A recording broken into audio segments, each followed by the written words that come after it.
Idaho quadruple killer Bryan Kohberger sentenced to life in prison with $270,000 fines. When a person commits an unimaginable crime, society often demands justice that goes beyond imprisonment.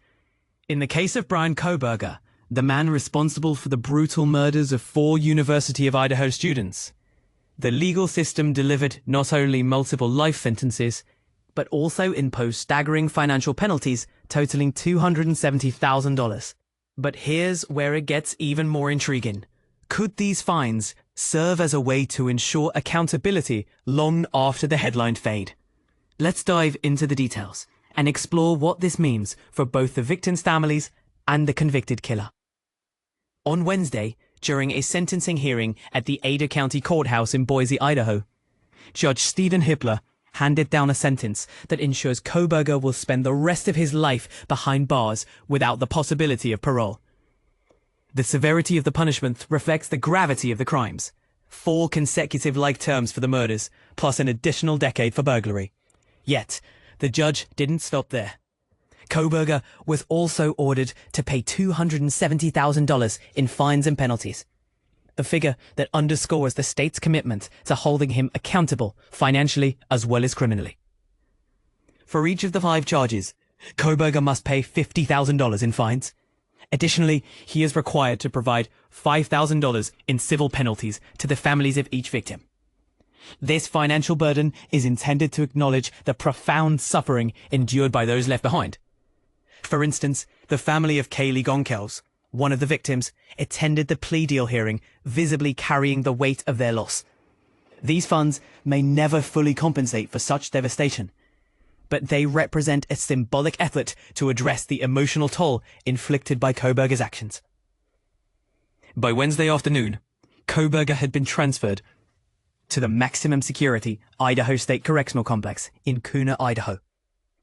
It's unlikely he'll ever see freedom again. But what about profiting from his crimes? Here's where things take a controversial turn. Similar to New York's infamous Son of Sam law, Idaho has enacted legislation designed to prevent criminals from capitalizing on their offenses.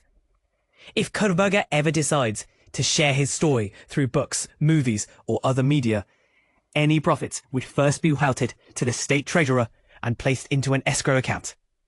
Under Idaho law, victims or their families have up to 5 years to file civil lawsuits claiming these funds.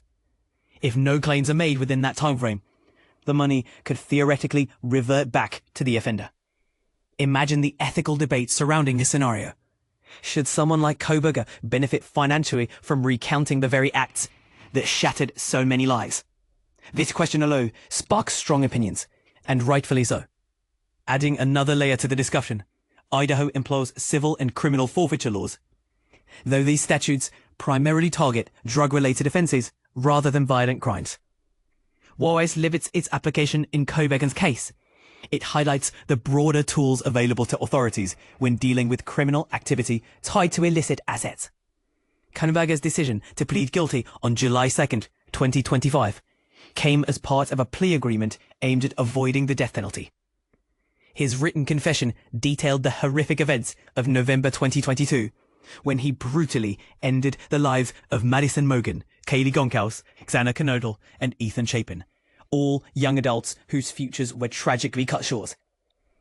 Their deaths sent shockwaves through the university community and beyond, leaving countless questions about how such a tragedy could occur. And this is the part most people miss. While the sentences and fines signal closure in some ways, they cannot undo the pain caused by Kohberger's actions. What do you think? Should financial penalties play a larger role in cases involving violent crimes? Or does focusing on monetary restitution risk overshadowing the deeper need for healing and prevention? Share your thoughts below. We'd love to hear from you.